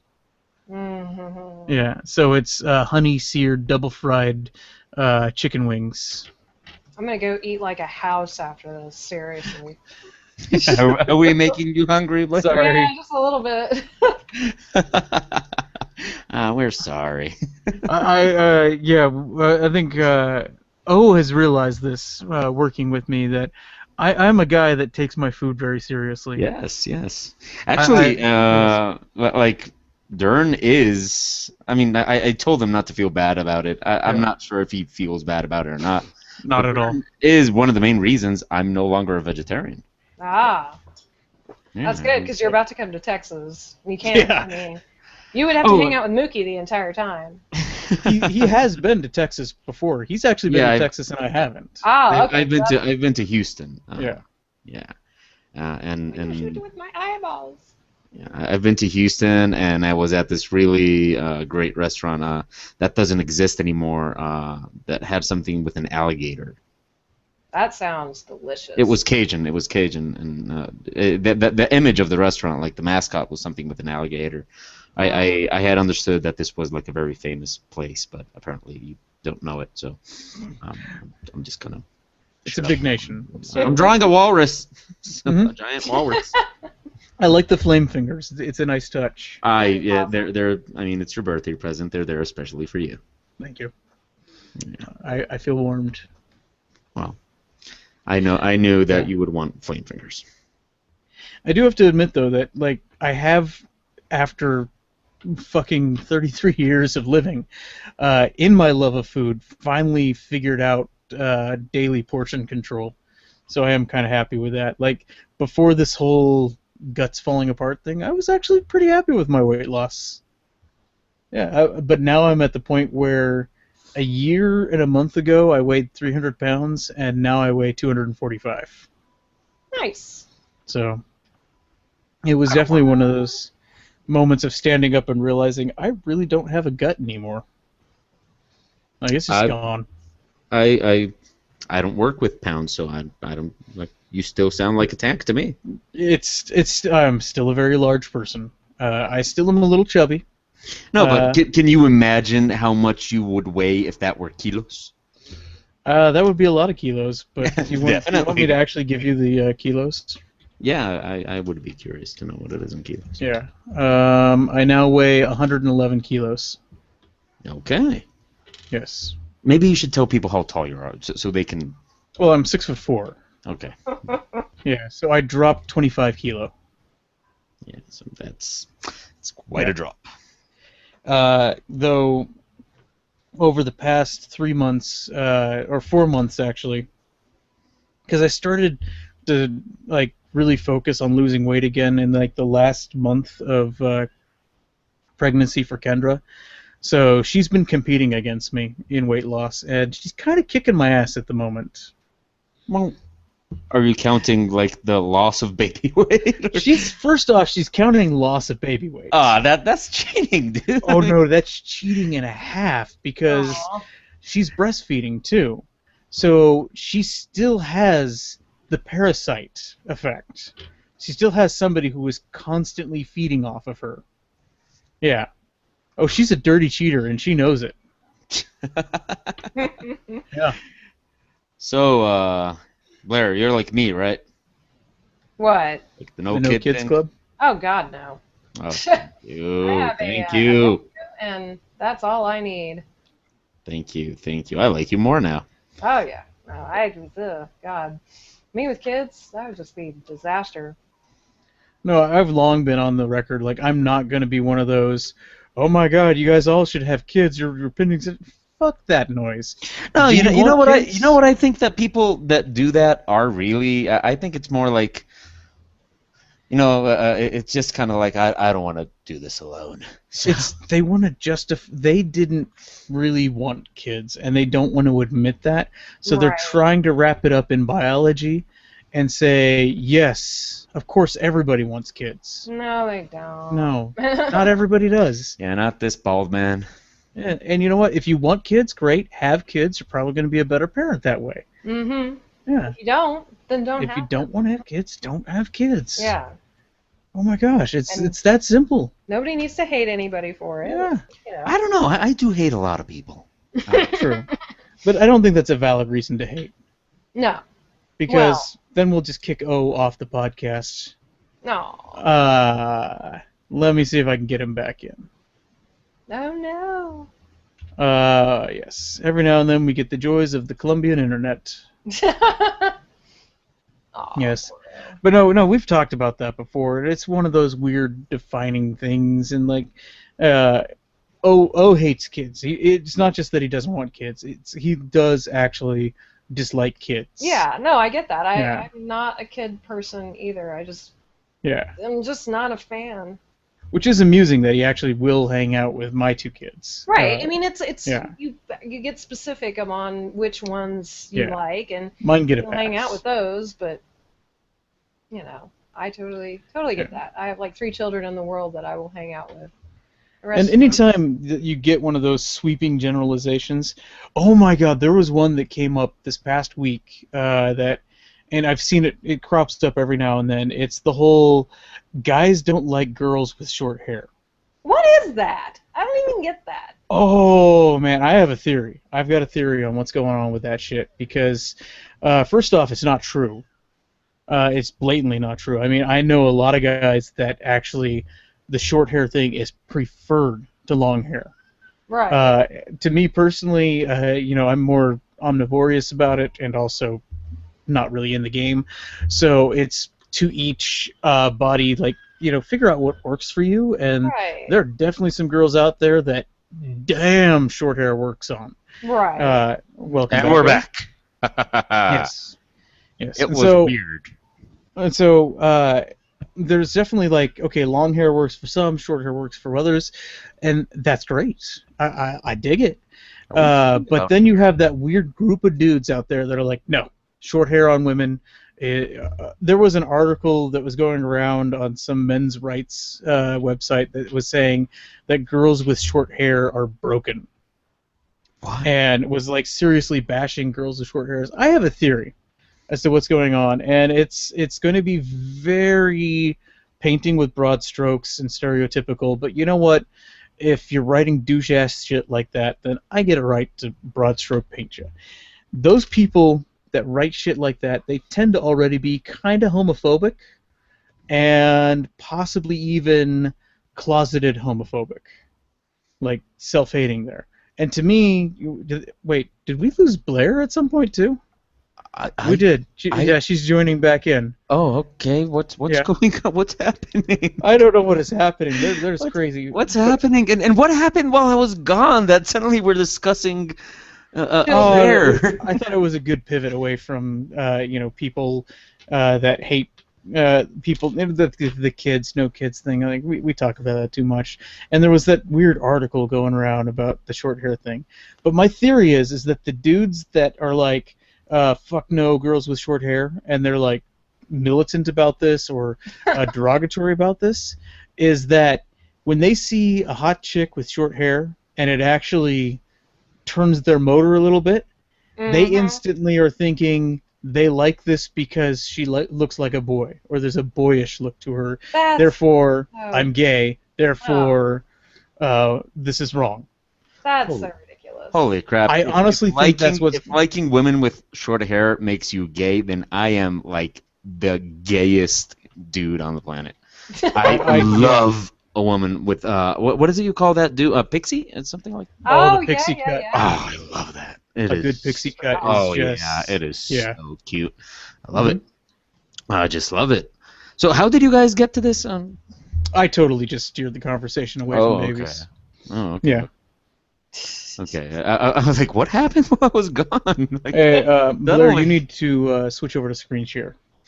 Oh, is that? Oh, that's right. Yeah, because you're just seducing people right now. We lost you right now. I'll show the world, Blair. You're breathing on a razor blade, right? Or kissing a razor blade there? Oh, I'm kissing a scalpel. Kissing a scalpel, yes. Yeah, it's from one of our music videos. Hot. Well done. Definitely. Yes. So yeah, that's just my theory out there, is that that the dudes out there that are trying to bash on girls that have sexy pixie cuts, deal with the fact that you're a homophobic person that is a closeted homosexual. Yeah. I love it. Just deal with those feelings deep down inside. work on yourself, love yourself first, and then maybe not worry about what makes other women or what makes other people tick. You know? Mm-hmm. That would probably be a good point of view. I'm just saying. Just saying. Maybe don't give a shit don't about be a that. douchebag. Yeah. Yeah. Dial that douche back down. How about a little less of the douche? I'm serious. How Like, about worst case scenario is like those guys actually get taken seriously, and suddenly there's a lot fewer girls out there with pixie cuts, and I'm just gonna have to set fire to something if that happens. Yeah, that would be a very sad world to live in. I'm not sure that's what I want. Yeah. I can't, my life. I can't have it. No. And again, like I said, like girls out there with the long hair, let the long hair works for you. Keep rocking it. Definitely. Do what you do because you want to do it. Have fun with it. We're very inspirational today. Oh yeah. We are deep as shit. In a dirty old man kind of way, to be fair, but yeah. What do you mean?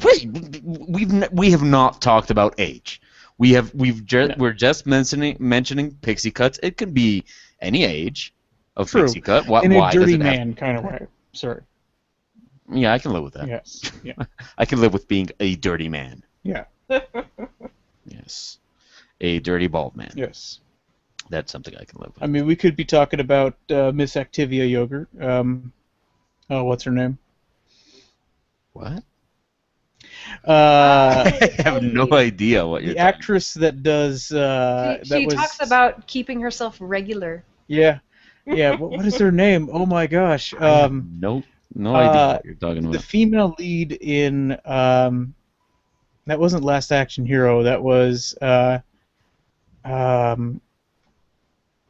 it's not Gina Davis. It's oh gosh. 90s action Arnold movie where Arnold was secretly a spy. Oh, that would be Jamie Lee Curtis. Jamie Lee Curtis. Yeah. Yes. Thank I you. should have said that like I was on Jeopardy. Yeah. Who is Jamie Lee Curtis? Who is? No, she's an actress. Just so you know. But she's also an actress that lately has been doing a series of commercials for poop yogurt. Poop yogurt. Yogurt that's loaded with probiotics to help you poop. Yeah. Yes. All right, artists. We got 45 seconds. We're getting down to the wire. And O ain't doing shit. Oh, he's gonna fiddle with curves to make it look like he's doing something for the next 30 seconds. Oh, I'm working with the Yes. reflection. I'm working with the reflection of the boat. Mm-hmm. And I'm good. Let's do one final thing here. A little bit of contrast, a little bit of... Yeah, a little bit here, a little bit there, and you know. What is that? I don't have that tool I wanted. What Photoshop are you using? CS3. And no, you actually do have that tool. I have that tool? Yeah, you just have to enable 32-bit mode in Mac. Oh, I don't have a 32-bit system. Let's stop that Oh, business. so sad. Okay. Oh wait, yes I do. I don't remember. Whatever. I could show you. Don't worry. It's not. Yay! Let's take a look at let's start with O. Wait, I'm giving it okay here, and Okay, let's look at Blair or O or. Go, Give us more of a guess first. Yeah, Blair and O, can you guys both give us like a full screen look at what we got here? Yeah, there. Good. That way it shows up nice and purty for our viewers on YouTube. Which I believe we're broadcasting in HD, but at the same time, we're broadcasting in HD from your screen to my screen to their screen. So okay, it's going to be a lot of loss of detail. Okay, there we go. Full screen for everybody. Okay, so yeah, let's check out Blair's. We got it's kind of a helicopter love bot. Okay, awesome. Let's I'm digging it. So it's I'm loving the pink metal mohawk. Like that. That is like the little touch that just makes it all come together for me. Hurrah! Yeah. I mean the Death Eye lasers, they're there. Yeah, you know, gotta have some Death Eye lasers. I think no, I don't think they're Death Eye lasers. I think they're Orgasmo lasers. There we go. Yeah. I do love the touch of the heart. It gives it such charm. I like that. I like that little touch right there. A very charming robot. Hurrah! This is the charm Sketchcast today, apparently. Yes. Yeah. All right. Let's take a look at this walrus. Okay. Yes. So it is Dern's birthday painting. Mhm. It is a gigantic sea walrus inspired by. Well, because if I were asked what animal Dern is, I would probably go with walrus. So don't have any hang-ups about my weight whatsoever. Well, you just have to go to that place. I was thinking about No. the mustache. It's Well, really. I mean, what's wrong with walruses? They have the second longest song in the entire mammalian kingdom. Oh, thank you. There you go. I was going with the mustache, like walruses. Oh, actually, does those- get to see my mustache when it's limp quite often, and it does give off a very walrusy vibe when it's not Right. waxed. Yeah, When it's I mean, not stiff and erect. Yes. yeah. So yeah, I went with the animal that had the mustache, and So I am the walrus. The flamethrowers were kind of a improv thing. They just kind of came up. Yeah. When did those happen? I don't remember that being in the pencils. No, That's awesome. I just kind of I gave it the hands. They were just gonna be like canyons and stuff like that. And while I was painting, I said flamethrowers. I'm betting Dern would like flamethrowers and it would look awesome. And the whole image kind of got modified from there because the flamethrowers really kind of modified the whole color scheme on the image. So. Okay. Let's finish up the scoring. We're going to give 17 times X points to O, and we are going to give 32 to the power of Y points to Blair. Who's the judge on this? Well, me. Oh, okay, you. Okay. You do realize that I'm probably very much aware that I'm never gonna win. You win in our hearts. You win in our hearts. Just definitely not in algebra because, yeah, I'm not defining either of those variables. Oh, Those variables are defined as my heart. Dude. Try to avoid those things. We are talking to a college level atmospheric scientist. I know. Yeah, I just yeah. made a pre-algebra level joke, so I'm pretty sure she's. Yeah. Yeah. My math was correct, right? In that it was horribly incorrect. Yeah. It was very special math. Yes. Yeah. Let's avoid the math with the mathematician. Your algebraic reasoning might have been flawed, but it's okay. Well, I didn't have either equation equal anything. Like, This is true. yeah, it's a completely undefinable problem. So, I mean, come on, please don't make Blair think we're idiots because you just know that, like, she's not going to be thinking like Dern is an idiot. No, she's just going to lump us together there. Like, we're idiots. Oh shit. So you're speaking for the both of us. yes, So please yes. check your math. And my math was good. It just was good in being purposefully stupid. Yes. At least you had your intent, and that's what Yes. counts. Okay. Oh yeah, try that in school, Blair. See how that goes. Yeah, it didn't work for me. I did All right, not- but this is what I did learn in school, and so we're gonna quickly swing back to this. Since we just finished up the art, we're gonna look again at Blair's robot. Blair, we can find your artwork at Starcrossed. Yes. We have a link in the comments. I'm going to try to remember to actually get the link in the description. Yay! Your band. When is your next appearance? That Oh, sounded God. like you were banning her from like you are banned. Yeah. Well, you can get all of our stuff on mypieceofjunk.com, and we have stuff on iTunes and Under You- Absinthe Junk. yes, Right. under Absinthe Junk. And Make sure this is all regular spelling on that too. Yes, it's proper absinthe spelling, not the Czechoslovakian or the Bohemian or the whatever. It's proper. Okay. You know. There's no ABSINT. umlaut being thrown around there anywhere. Say what? No umlaut. Mm-mm. Yeah. Okay. This sounds like it has given you quite a bit of aggravation throughout the years. What, random The- umlauts? No, I'm talking to Blair. Oh, the spelling of absinthe. Yeah. It really has. Actually, It occurs to me I was just assuming spelling of absinthe. Are we talking about absinthe or the junk part? The absinthe part. Okay. Nobody on the planet can spell absinthe. We have played more clubs with Y's in their name, with no E. They get the junk part right every time. In fact, I'm waiting for the day that they get that wrong. But no, nobody can spell absinthe at all. And it makes me so sad. Okay. Do you guys have another when's your next appearance on that, or is this Well, when we it have happens? 2 shows in Nashville coming up. Mm-hmm. One in February and one in April. And I think that's all we have for now. We're supposed to be writing our 3rd record, and we have a lot of ADD, so it's generally, You're in the creative process at the moment. Yes, exactly. Yes. Which, is there like a deadline for the 3rd record to come out? No, thank God. I was going to say, if there's a deadline, I could tell you exactly what day you're going to write everything. So. Oh, well, yeah, the day before, of course. Exactly. Yeah. Creative powers, deadline, go! Mm-hmm. Okay, so we got Absinthe Junk, we got Star-Crossed, and then we've got the Kickstarter, which we said hopefully coming out next week. Yes. I meant to ask, what is the stupidest thing that you're trying to do with the Kickstarter? The stupidest thing? Yes. Besides print the book? You have to realize, with one of our Kickstarters, O and I tried to convince people to go on a blimp ride with us. That's amazing. Yeah. Did nobody get it? Nobody went for that one. I want to get it. Do another Kickstarter so I can go on a blimp ride. It's ridiculously expensive. Yeah. The craziest thing for ours, or for mine, God, I keep thinking that the band is with me on this, and I have to realize that I'm all alone. Yeah.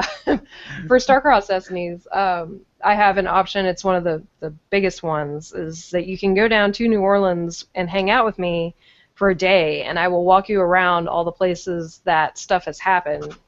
And if assuming that my car is running, my Shelby Daytona, I will bring it with me, and you can ride in the actual car that's in the comic. Run that back. You really skipped over that, and seriously, that needs to be respected again. What? Which car again? The car, yeah. Juno drives. Well, hers is a I think hers is an '87 Shelby Daytona, Mm-hmm. but I own a 1990 Shelby Daytona VNT. And assuming that it's running, because right now it's kind of, I will actually bring it down to New Orleans, and you can sit in it, and we can ride on I-10 in the section where she raced and whatnot. So. Mm-hmm. Oh, just to kind of give you a heads up, a Shelby modified vehicle is a really big fucking deal. I've seen it, not in person. Yeah. I've seen it, and I know what it is, and I know it's a big deal. I don't know how much of a big deal. I know it's a big deal. It's an old school hot rodder thing. Yeah, the one that I have now is one of 500 ever made. Mm-hmm. So it's very cool. So that actually sounds like a really fun backer level package thing. Yeah, I'm hoping. Yeah. I mean, there's only 3 of them because I figure there's only that many times I can get down to New Orleans. But yeah, hopefully someone picks that up because it would just be so fun. I mean, it's fun for me as much fun for me as it would be for them to do that. Yeah. So fingers crossed. Okay, so I think that covers all the pimping. Yay! Although I'm hoping you're actually going to be at A-Kon this year, right? Oh, of course I'll be. I have to be at A-Kon. God. Given that you're like one of the reasons that things. We're going to A-Kon. Yeah. Yeah. So we also have that. So. Yay! Yes. And blah. What do you got, O? What do I have? Yes, we announced A-Kon. Oh shit! I have to announce another convention because it's coming up. I will be at Emerald City Comic Con this year. Oh, I'm jealous. I finally pulled the trigger, got the paperwork all done, and got approved. So, Scallywags will finally get our toehold into Seattle. Like, I've never done a show in Washington. I've never actually been to Washington. Me neither. I really want to do that con. You'll have to let me know how it goes. Yeah. But yeah, this is going to be a big year for the Scallywags because we're talking about doing A-Kon. That's my first ever time in Texas. Ooh, yeah. And A-Kon's a big con. And then Seattle, first time in Washington State. We're also looking to do our first ever show in Oregon. And if everything goes well, I'll also do my first ever show in Nevada. Ooh, Nevada. What's in Nevada? It's a roving show that I like to do. In fact, the one time I was in New Orleans, it was with this show that's called ALA, or the American Library Association, and they went to New Orleans 3 years ago, and then they went to Anaheim, then they went to Chicago, and then this summer they'll be in Las Vegas. So it's my Partying with Librarians show. That's awesome. Yes. As we go through all the sexy stereotypes, we started with sexy nurses, and now we're on sexy librarians. Mm-hmm. Yes. Such is our life. But that one I can never confirm until I got 2 more months before I can confirm that appearance. Yeah. Nice. So, yes, good shows. Getting ready for a fun summer. I really am excited about Akon. I mean, be prepared. Get a B12 shot before you get there, so your liver is. Oh my gosh! I've actually started. I finally broke down and started doing those little 5-hour energy shots, which are like 8,000% of the daily recommended dose of B12. Oh yeah. Yeah. So I now know what I do when I'm on those. It's amusing. It's like being on Ritalin, only not as unhealthy. We won't ever let O touch those. Yeah. O on any sort of energy enhancement, he just gets very mobile. Like he cannot stay. Accepted. Yeah. For me, I actually can at least anchor myself to the table and put on the Dern show that way, but it gets amplified quite interestingly, and I will promise this to all the viewers, I will put on the Dern show, if you will, at every show I do this year. Yeah. I actually abandoned energy drinks this year, and I've started drinking ginger tea, but actually I make it. Nice. I buy the ginger root, and I just throw it into a pot, boil it for a while, and then drink that water, and it's very energizing and extremely spicy. So I was gonna say, isn't that a little tart? You drink it, and every single sip is like, punching you right in the teeth. Yeah, well, actually, it punches you in the throat, but it's it's great for your throat. Actually, yeah, it's great for the throat. It's great for the voice. And it's great to keep you awake. So. Yes. We just got asked a question while we're talking about conventions if we would be willing to do Phoenix Comic Con.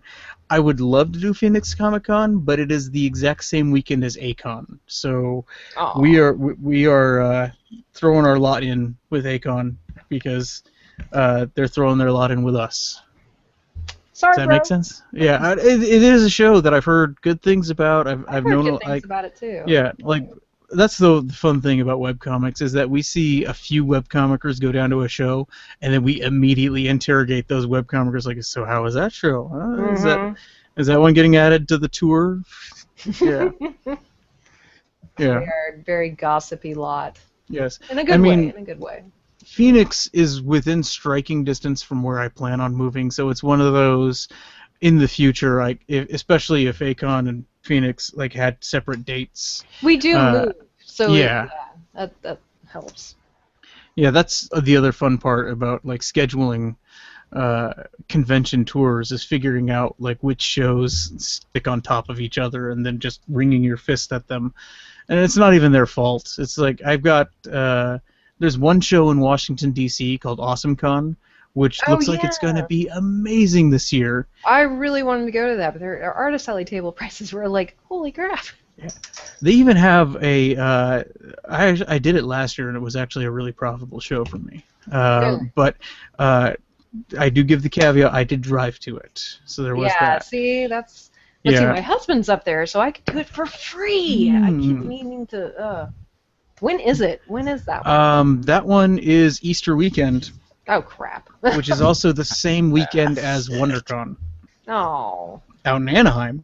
So I'm the one person I think that really affects because, I don't...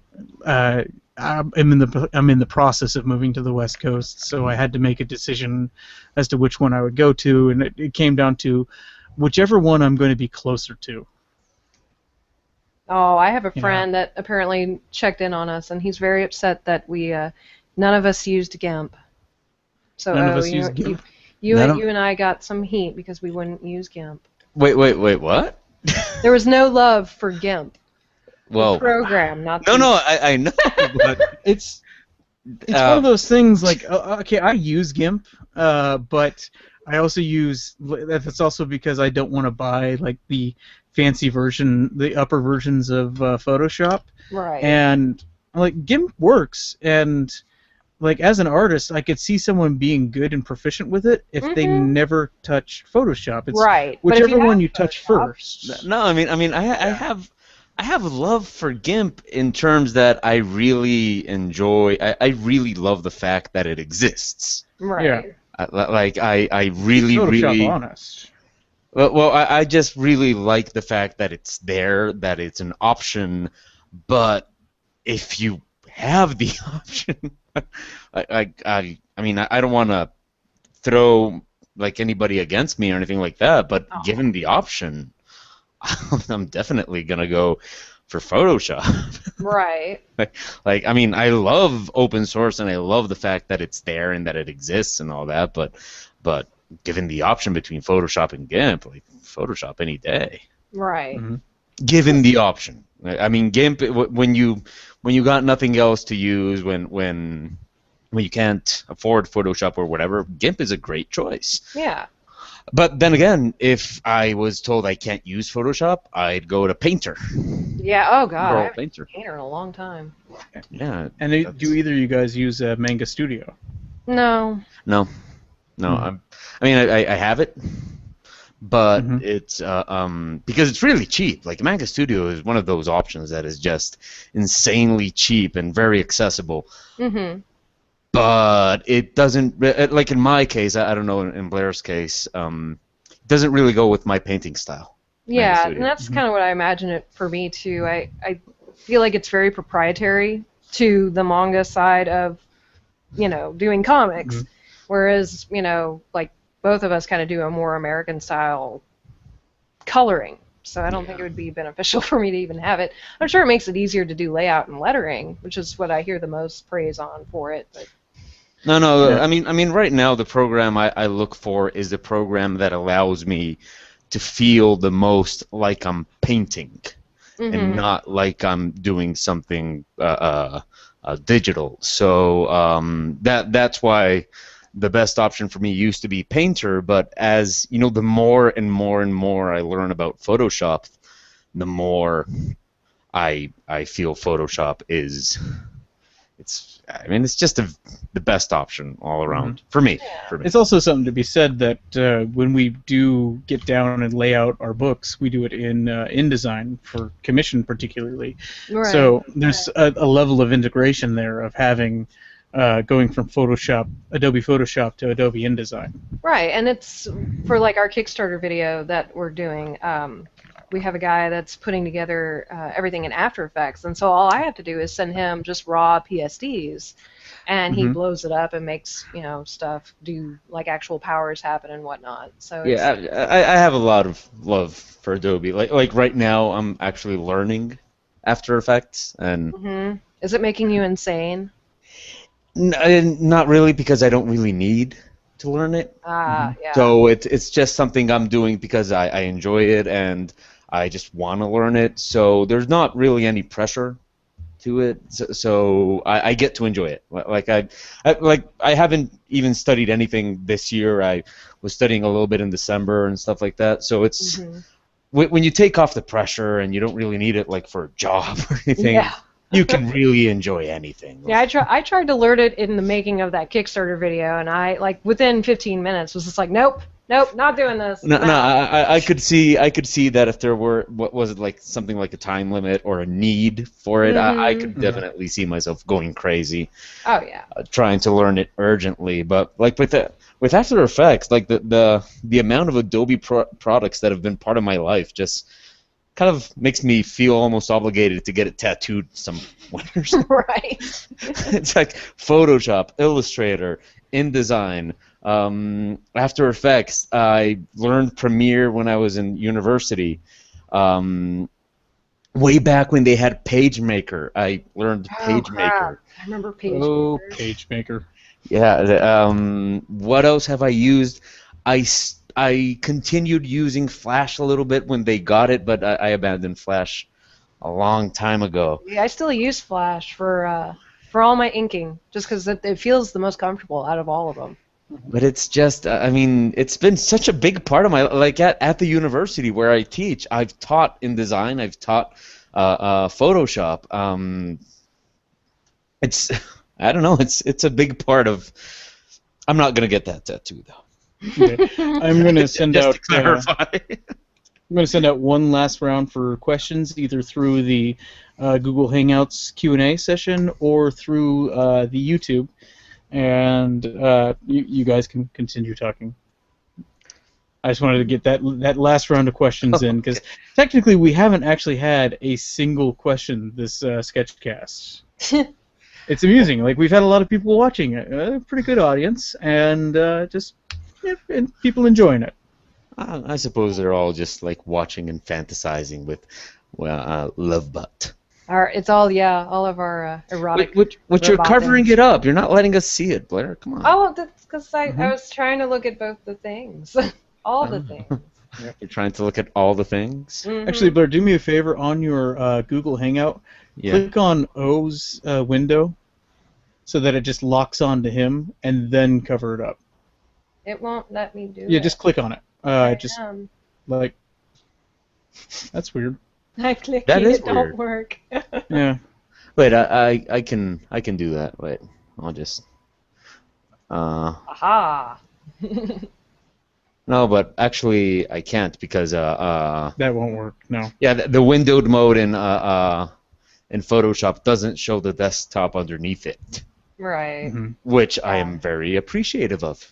And what I could do is I could click on O myself, which would make it work on Blair's screen, but then it would work on nobody else's screen because it would just be O's art. Do you think maybe you can click on both? Like if you click on one and then shift click on the other, do you think maybe it will show both?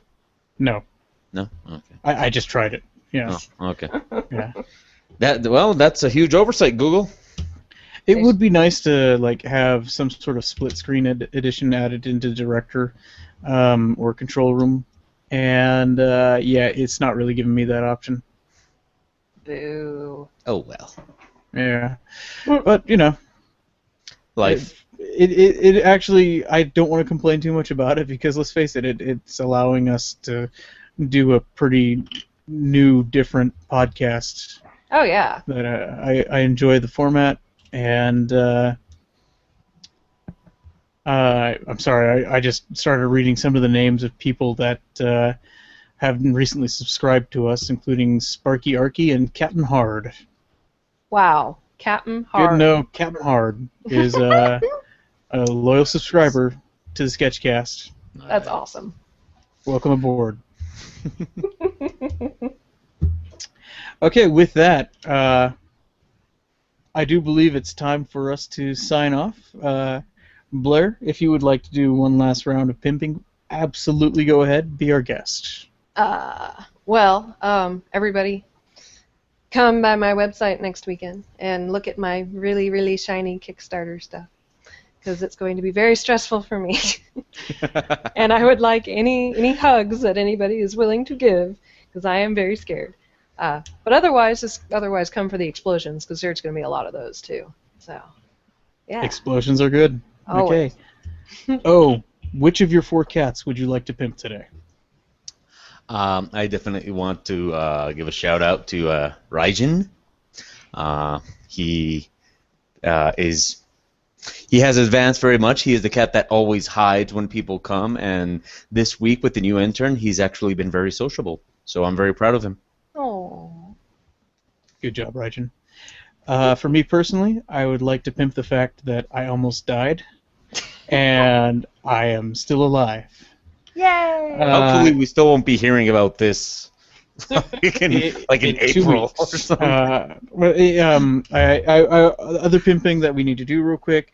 The next episode of the Sketchcast, due to a cultural holiday happening next Sunday in the United States, we will be doing our next broadcast on February 9th. We have a holiday coming up? It's Super Bowl Sunday. Dern has to watch his fucking football. There's just ain't no fucking way people are sitting down watching a podcast. No, it's kind of funny. Yeah. It's kind of funny because, like, people listening, please do not doubt Dern's commitment to the Sketchcast. He actually did offer me the possibility of making the Sketchcast that day anyway. Yeah. And it's my fault. I said no because I don't like. If there's Super Bowl that day, I really don't want to deal with the guy. Yeah. It's even though my team, I can't even say my team got robbed. I think they lost honorably. But even though my team's not on it, I will be going to a party and hanging out with friends. So. Can you? What? Party? I'm not a fucking invalid. I did almost die. You're talking about it as if you were. It was just an appendectomy. Yeah. Okay, either it was a big deal or it wasn't. Make up your mind. Man. Anyhow. You walked right into that one. You did. I know. Nice dodge. So, in 2 weeks, we'll come back with the Sketchcast. We should have a fairly full February lineup on that one. We tend to take weekends off if one of us is near death, or if one of us is at a convention, or both of us. Or if both of us are near death. We will take that weekend off as well. And, again, we are announcing that we will be at Emerald City Comic Con, and we will be at A-Con. We got a few more shows lined up that we will be doing some exciting announcements for in the future. So to watch those, I would say look towards commissioncomic.com. Yeah. Yeah. Hoorah. All right. Okay, That's so thank you, everybody, for watching. And thank you, Blair. Thank definitely, you. for coming on and sharing your love bot with us. And absolutely lovely guests. Yay! Thank you guys for having me. This was fun. All right. Thank you. See you guys in 2 weeks.